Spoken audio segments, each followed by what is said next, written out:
ओम नमः शिवाय। सभी को प्रणाम। मैं शांभवी ज्योतिष समाधान चैनल आज इस चैनल के माध्यम से आप सभी को 2022 में होने वाले ग्रह और राशियों के परिवर्तन को बताएंगे।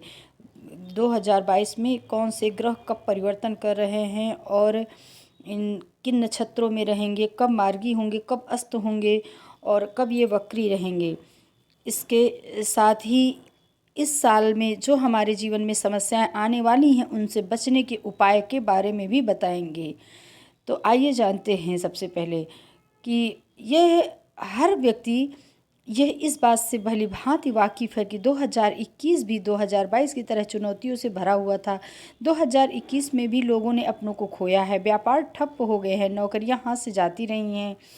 पर 2021 में एक आशा की उम्मीद ज़रूर दिखी है। कोरोना वैक्सीन के रूप में हर कोई अब यह जानने को इच्छुक है कि क्या 2022 भी हमारा दिक्कत भरा जाएगा। हम क्या उपाय करें जिससे हम 2022 की आने वाली चुनौतियों से बाहर हो सकें, हमारा परिवार समस्याओं से बाहर आए, हमारे व्यवसाय की स्थिति अच्छी हो, हमारे परिवार में सुख सुविधा बनी रहे, हमारी यात्राएं सकुशल हों और हमारे स्वास्थ्य का भी अच्छा बना रहे। तो इसके लिए इस साल इन सभी समस्याओं से बचने के लिए हम आपको कुछ उपाय देंगे, जिन उपायों को करने के बाद आपका यह पूरा साल सुरक्षित और सहजता से बीत जाएगा। आप अपने परिवार के साथ हंसी खुशी अपना यह वर्ष बिता सकेंगे। अगर हमें किसी तरह की कोई समस्या सामने दिख रही है तो उससे बचने के लिए हम पहले ही प्रयासरत रहें, जिससे हमारा जीवन सफल और समृद्धि कारक हो। तो आइए जानते हैं कि यह साल कैसा है। यह साल शुक्र का साल है। 2 प्लस 6 6 साल 6 अंक हमारी अंक ज्योतिष के हिसाब से 6 अंक हमारे शुक्र का होता है। शुक्र धन, व्यवसाय, व्यापार, प्रेम, साझेदारी, विवाह और ऐश्वर्य, भोग विलास, वाहन के ग्रह होते हैं। तो साल अच्छा रहेगा सभी के लिए, परंतु अलग अलग राशियों के अलग अलग परिणाम होंगे इस साल। परंतु यह साल बहुत महत्वपूर्ण है क्योंकि इस साल 4 बहुत बड़े ग्रह राशि परिवर्तन कर रहे हैं। राहु केतु 12 अप्रैल को, गुरु 13 अप्रैल को और शनि 21 अप्रैल को राशि बदल रहे हैं। हर साल यह 4 बड़े ग्रह राशि नहीं बदलते हैं। इस साल यह ग्रह राशि बदले वह साल परिवर्तन का साल रहता है। इस परिवर्तन का आप और हमारे जीवन में कैसा प्रभाव रहेगा, अगर इससे कुछ समस्याएं आती हैं तो उससे बचने के लिए हम क्या करें। हमारा व्यक्तिगत, सामाजिक और व्यापारिक जीवन, स्पिरिचुअल लाइफ, आध्यात्मिक जीवन, धन की स्थिति और स्वास्थ्य से संबंधित समस्याओं के लिए बचने के लिए हम क्या करें। हमारी पत्रिका में शुक्र किस स्थिति में है इससे कोई मतलब नहीं है, पर शुक्र का सही फ़ायदा उठाने के लिए हमें भगवान भोलेनाथ को गुलाब के इत्र को लगाना चाहिए। गुलाब के फूल से उनकी पूजा करनी चाहिए और दही समय समय पर दही से उनका अभिषेक करना चाहिए, जिससे हमारा साल किसी भी राशि के हों, हमारा साल सदैव सुखकारक हो।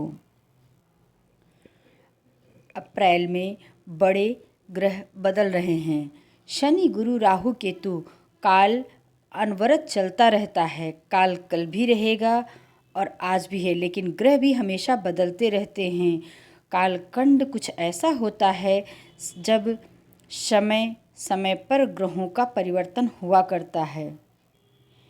4 ग्रह बड़े परिवर्तन कर रहे हैं तो साल भी बड़ा ही परिवर्तन लाएगा।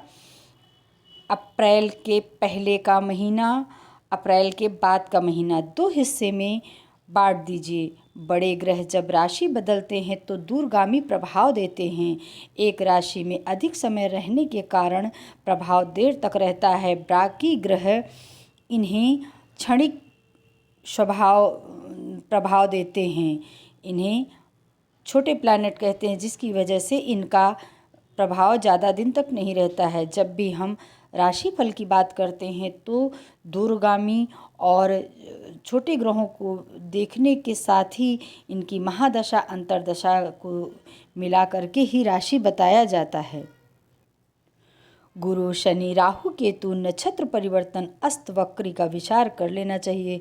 इन दिनों के आसपास सावधानी रखनी चाहिए तो हमारा जीवन सही रहेगा। गुरु साल के शुरुआत में कुंभ राशि में, फिर वह अपनी राशि मीन में जाएंगे, जहां वह साल के अंत तक रहेंगे।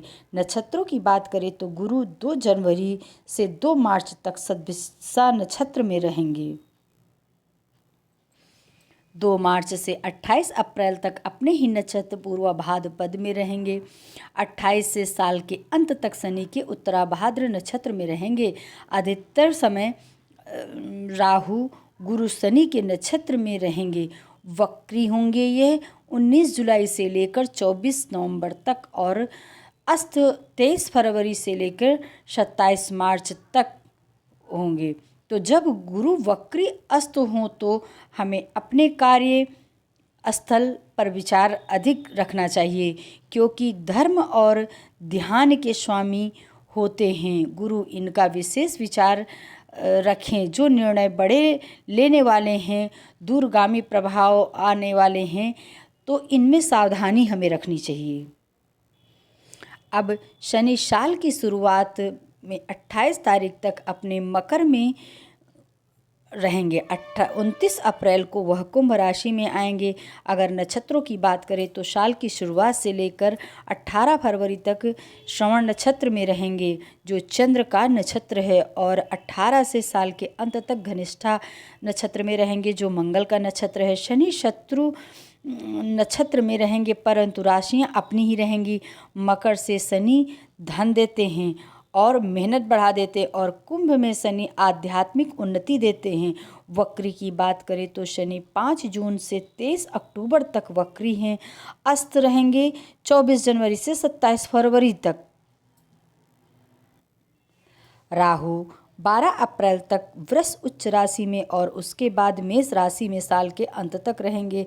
अगर नक्षत्रों की बात करें तो 14 जून तक राहु कृतिका नक्षत्र में, सूर्य के 14 जून से साल के अंत तक भरणी नक्षत्र, जो उनके मित्र की नक्षत्र है। अगर हम केतु की बात करें तो केतु साल के शुरुआत से 12 अप्रैल तक वृश्चिक में रहेंगे। उसके बाद तुला में साल की शुरुआत से 8 फरवरी अनुराधा नक्षत्र में रहेंगे, और 8 फरवरी से 18 अक्टूबर तक विशाखा में, 18 अक्टूबर से साल के अंत तक स्वाति नक्षत्र में रहेंगे, जो राहु का नक्षत्र है। केतु ज़्यादातर शनि राहु के नक्षत्र में बिताएंगे। धन और सेहत की समस्या से परेशान कर सकते हैं। अगर इस साल के हम ग्रहण की बात करें तो इस साल ग्रहण 13 अप्रैल को मेष राशि में और 25 अक्टूबर को तुला राशि में है। अगर हम चंद्र ग्रहण की बात करें तो चंद्र ग्रहण 16 मई को तुला राशि में और 8 नवंबर को मेष राशि में है। तुला और मेष का संबंध बना है, यह जिसमें जहाँ पर आएंगे उसको उस भाव से सतर्कता रखनी चाहिए। जिस लग्न में जिसके जिस भाव में आएंगे उस भाव से व्यक्ति को हमेशा सतर्कता बरतनी पड़ेगी। अपने गोचर के साथ महादशा अंतर्दशा का भी विचार रखना आवश्यक है। सूर्य ग्रहण का प्रभाव हमारे देश में और पूरब पश्चिम एशियाई देशों में देखने को मिलेगा। इसके साथ यूरोप, अमेरिका, अफ्रीका जैसे देशों में भी इसका प्रभाव रहेगा। यह अभी तक आपने इस साल के ग्रह नक्षत्र परिवर्तन, वक्री, मार्गी और अस्त की बात सुनी। अब आइए जानते हैं, अगर ऐसी हमारे साथ समस्या है तो इन सब से बचने के हमें क्या उपाय करने चाहिए।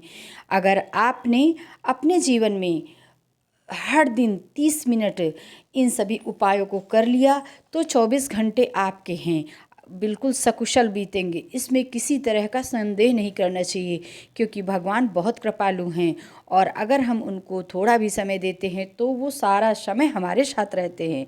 इसलिए बिना किसी तरह का प्रश्न चिन्ह लगाते हुए आप ईश्वर की शरण में रहें। यह आपके लिए अति आवश्यक है, हमेशा सुरक्षित और स्वस्थ रहेंगे। तो आइए जानते हैं शनि के उपाय। शनि के लिए आप 1.25 किलो गेहूं का आटा ले लीजिए, चीनी उसको घी में भूनकर चीनी मिलाकर चूरा बना लीजिए और उसको 43 दिन के अंदर जहाँ पर चींटियाँ दिखती हों, हो सके तो पीपल के, बरगद के पेड़ के नीचे या बेल के पेड़ के नीचे आप डाल सकते हैं। और अगर 43 दिन में यह आपको चूरा ख़त्म करना है और ख़त्म हो गया तो फिर उसके बाद पुनः इसी तरह आपको बनाना है। ये जो चींटियाँ होती हैं वह कभी विश्राम नहीं करती, हमेशा अपने कार्य में लगी रहती हैं। जो भी उनके निजी जीवन की वो है शैली है उसमें, इसीलिए इस उपाय से हमें भी कभी भी किसी भी कार्य में रुकावट नहीं आएगी और समय समय पे हमें, हमारे अवसर पे हमें कार्य की उपलब्धि होगी। तो इसलिए इस एक कार्य से आप शनि को अपने प्रभाव में ले सकते हैं और उनकी कृपा प्राप्त कर सकते हैं। उसके साथ में शनिवार सूर्यास्त के बाद पीपल के नीचे चौमुखी तेल का दीपक अवश्य जलाएं और उसके साथ में एक घी का भी दीपक जो भगवान वासुदेव के नाम से होगा, शनिवार के दिन ही भगवान वासुदेव के नाम से ओम नमो भगवते वासुदेवाय नमः कह के जला दे। सूर्यास्त के बाद यह कार्य करना है, जिससे आप साल भर शनि के कुप्रभावों से हमेशा सुरक्षित रहेंगे। यह किसी राशि, किसी लग्न से मतलब नहीं है, यह सभी के लिए है। इसके बाद अब आइए जानते हैं राहु से बचने के लिए उपाय। तो राहु के लिए हम जो विष्णु भगवान हैं, जो सुदर्शन चक्रधारी विष्णु भगवान हैं, उनके दर्शन नित्य करें, क्योंकि मृत्यु से सभी डरता है और राहु की मृत्यु का कारण भगवान विष्णु ने सुदर्शन चक्र से किया था, जिससे सुदर्शन चक्र के दर्शन करने से राहु का प्रभाव बिल्कुल खत्म हो जाता है। और हालांकि राहु अमृत पीने से अमर हो गए थे, फिर भी उसका असर उनके ऊपर था। इस सुदर्शन चक्र से वो हमेशा भयभीत रहते हैं और भगवान विष्णु से भी। इसके साथ आप राहु के लिए 1-2 मोर पंख ले आइए। उसको आप जिस जल से आप स्नान करते हैं उस जल में 15 मिनट पहले डाल दीजिए। उसके बाद उस मोर पंख को उठाकर आप बाहर रख दीजिए, उसी जल से स्नान कीजिए। फिर दूसरे दिन वही मोर पंख फिर उसी तरह पहले दिन की तरह डालकर स्नान करिए। इससे आप राहु के प्रभाव से बचे रहेंगे। अपने घर में आप मोर पंख भी रखिए, क्योंकि राहु मेष राशि में रहेगा तो राहु में थोड़ी कुछ अग्नि तत्व की राशि में होने की वजह से, राहु वायु तत्व है इसलिए थोड़ी उग्रता रहेगी। तो इसके कुप्रभावों से बचने के लिए आप यह उपाय अगर साल भर करते हैं तो आपको इस राहु से संबंधित परिणामों में आपको बचने की वो मिलेगी। गुरु अप्रैल में अपनी राशि परिवर्तन करेंगे और स्वराशि हो जाएंगे। यह इनकी जल तत्व राशि है और कुछ राशियों में ये हंस नामक महापुरुष योग बनाएंगे, जैसे मिथुन राशि में अप्रैल के बाद। तो गुरु अच्छा प्रभाव देंगे। गुरु स्वराशि में होने की वजह से जो उनकी मित्र राशियां हैं, मित्र लग्न हैं, उनके लिए गुरु अच्छा प्रभाव देंगे, क्योंकि गुरु गंगा जल हैं और उनकी दृष्टि जहाँ भी पड़ती है वहाँ से हमेशा सदैव व्यक्ति सुरक्षित रहता है। वह सभी राशियों के लिए अच्छा ही परिणाम देते हैं। अगर उपाय की बात करें तो केले के वृक्ष के नीचे घी का दीपक अवश्य जलाएं बृहस्पतिवार के दिन, और गुरुवार को केसर का तिलक लगाएं और ओम नमो भगवते वासुदेवाय नमः का जप गुरुवार के दिन करें, जिससे इसके शुभ फल की प्राप्ति हो। साल कोई हो, महीना कोई हो, दिन कोई हो, इससे कोई मतलब नहीं है। राहु केतु और शनि जैसे ग्रहों के प्रभावों से बचने के लिए हमें भगवान गणेश की पूजा करनी चाहिए, क्योंकि राहु केतु और शनि ये ऐसे ग्रह हैं जो हमारी बुद्धि को, हमारे मन को इफ़ेक्ट करते हैं, हमारे मन पे अपना प्रभाव डालकर हमें भ्रमित करके, हमसे गलत निर्णय करा के हमारे जीवन को अस्त व्यस्त बना देते हैं। इसलिए आप इन सब के साथ में भगवान गणेश का पूजन नित्य करें, उनको दुर्वा अर्पित करें और उनको मोदक प्रिय है मोदक लगाएं, पान जिसमें सुपारी ना हो वह पान उनको अर्पित करें। इससे आप पूरा साल अपने आप को, अपने परिवार को, अपने आसपास के समाज को सुरक्षित रख सकते हैं। भगवान को आप, हर व्यक्ति अगर 30 घंटे देता है तो 24 घंटे भगवान उसके साथ निरंतर रहते हैं। आज का वीडियो यही तक, और अगर आपको किसी भी तरह का कोई वीडियो चाहिए तो आप हमारे कमेंट बॉक्स पे लिख सकते हैं, और जिससे आपके लिए अच्छी से अच्छी और जितनी जानकारी है वह हम देने के लिए प्रयास करेंगे। हमारा कोई भी वीडियो ऐसे उठा के नहीं डाल देते हैं, कई किताबों से हमें पढ़ना पड़ता है, समझना पड़ता है, देखना पड़ता है, उस मेहनत के बाद हम आप लोगों तक पहुंचाते हैं कि अगर जीवन में अस्त व्यस्तता है तो उससे आप बाहर आ जाएं। हमारे चैनल को लाइक करें, सब्सक्राइब करें, वीडियो को अंत तक ज़रूर देखें और कमेंट बॉक्स पर अपने विचार अवश्य दें। अगर आपको आज की वीडियो अच्छी लगे तो लाइक कर दीजिए, शेयर कर दीजिए फैमिली फ्रेंड के साथ, सब्सक्राइब की, और चैनल पर अगर पहली बार आए हैं तो अगर आपको मेरी वीडियो अच्छी लगे तो चैनल को सब्सक्राइब करके बेल बटन को प्रेस कर दीजिए। इससे ये होगा कि इस चैनल पर अपलोड होने वाली नई वीडियो है उसकी नोटिफिकेशन सही समय पर आपको प्राप्त हो जाएगी। धन्यवाद अभी तक का वीडियो सुनने के लिए। शेष अगले वीडियो में मैं शांभवी ज्योतिष समाधान चैनल।